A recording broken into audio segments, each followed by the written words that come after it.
His Excellency, the Republican President of Zambia, Mr. Hakainde Hichilema, and riding on all the protocols observed. Welcome to Mingomba. Mr. President, today is a monumental occasion for everyone in Zambia. In December 2022, you announced this investment at the US-Africa Summit in Washington, D.C., alongside our President, Dr. Josh Goldman. And look at what we've done since then. 3.5 years ago, we were a new Zambian company with only 10 people. Today, we have over 600 people working here at this site of this new mine. Mr. President, we've built a new block of classrooms at Kawama Secondary School. We've built and commissioned a new wing with the Honorable Minister of Mines yesterday at Kokoso Leboan Hospital's maternity annex for mothers and babies. We have hired and are paying teachers to provide adult education classes to our community staff who never completed their General Certificate of Education. 15 of these community staff will be writing their ECZ exams this year. We're also providing agricultural extension and livelihoods training programs to 200 farmers in the Mingomba area. We've sponsored 10 master's degree students at the Copperbelt University in partnership with Stanford University in California. We've also sponsored Zambian Olympic and international athletes, as well as our very home base, the local Konkola Mine Police Football Club here in Chirirawombwe. And sir, we are still warming up.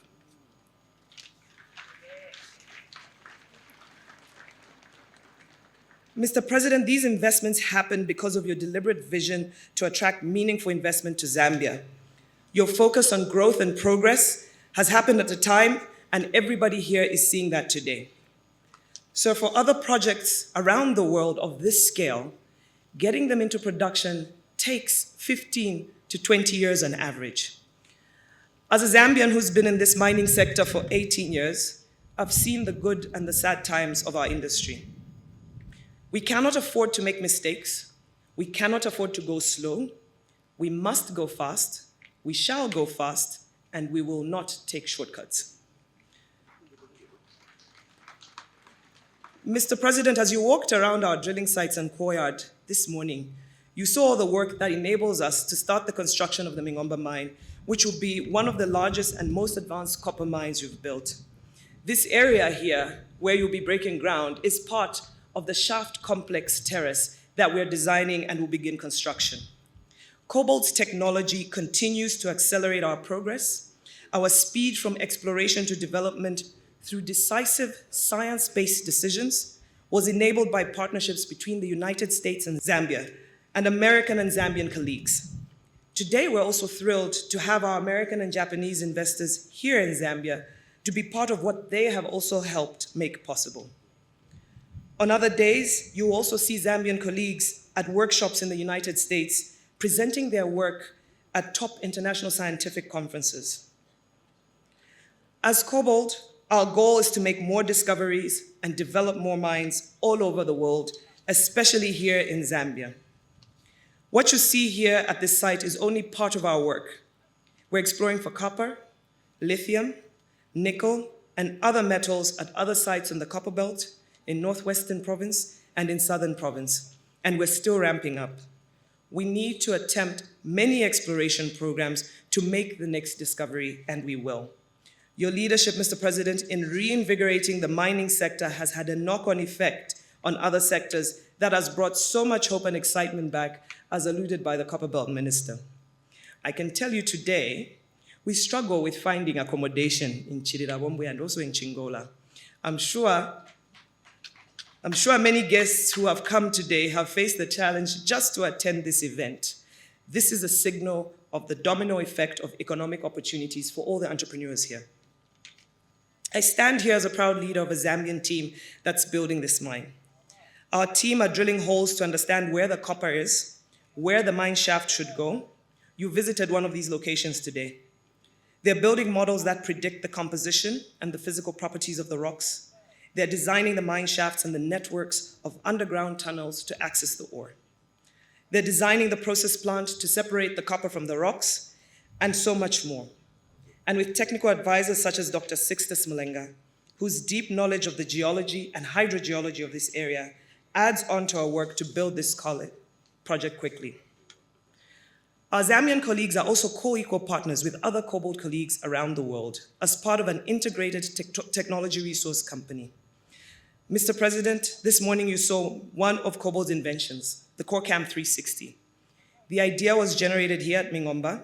We'll be using it at all our sites around the world. And Cobalt colleagues are at the forefront of adopting artificial intelligence in their everyday work. Not just our Zambian data scientists, but all our colleagues. They use AI to write computer code, to do geological analyses, and to probe the entire corpus of scientific literature and more. Mr. President, the colleagues that you see here in blue, the Mingomba team, are diligent and exceptional. Our community members working here also enable us to have a neat and efficient operation alongside our drillers who work 24 hours a day, only stopping once for 1 week in December since they started in December 2022. This is how dedicated they are. All our Zambian employees have equity in the Cobalt parent company headquartered in the US. They contribute to the global success of our business and they share in that success of every discovery we make around the world. Beyond our team, we're also helping build Zambian businesses who provide the goods and services necessary for our success. An example of Chipembele Exploration and Mining Services is an indigenous Zambian drilling company from Ndola that we financed so they could increase their capabilities and serve our demanding needs. We're also here today because of Zambian construction firms that built this site, like Ultraworks, Straight Edge, and Mutwile, and many more who clean and cater at our science campus, like Elise, Crumbs & Co., and many more, and New Rest.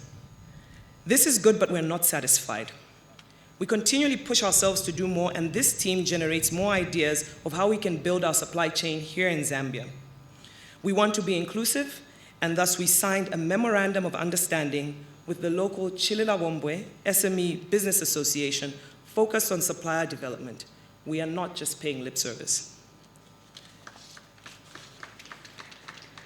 Mr. President, as a little girl growing up in Lusaka who went to a ZCCM school, my 6th grade project was to build a mini power station like the Kariba Dam. So to build a dam, I went to find a plastic box, a motor from a dismantled fan, which I used as a turbine, a straw as a sluice gate, and a battery, and a small bulb, and clay to put in the plastic box to act like a dam. Mr. President, that project was a success only for 15 seconds. I generated power that lasted 15 seconds using a battery energy storage system in 1995 at Nkwazi School. When I think about the power and energy Mingomba will require, who knew my experience as an IPP would help as an 11-year-old? Mr. President, there are many stories like these trapped in the homes of youth in Chililawombwe and across Zambia. Many of these stories don't get actualized because we don't have enough large-scale projects for young Zambians to live their dreams and build their country.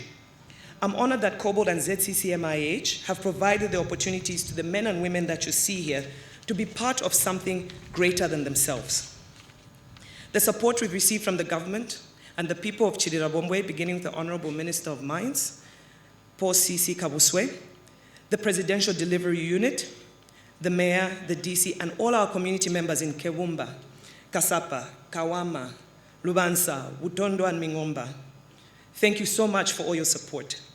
Our neighboring mines who've joined us here today and support the body of science and engineering in understanding the Konkola Basin, the list goes on, and all the other mines from the other provinces. Collaboration will only advance our collective progress to increase production to 3 million tons. We need to explore effectively, we need to co-learn, and we need to leverage modern technology. This is how we'll achieve our goals. Mr. President, today I wear a heritage that represents the indigenous knowledge around copper and the communities connected to copper and the labor that sustains mining. Not only its economic value, but its cultural value. When Luheto on my shirt, which is the copper cross, the Katangan copper cross, is worn in our workwear, it says something powerful. It's a commitment to our people, it's a revival of wealth. It's a treasured heritage by the Women's History Museum of Zambia and a friend, Sambayonga, who's here today. Mr. President, thank you once again. One Zambia, one nation.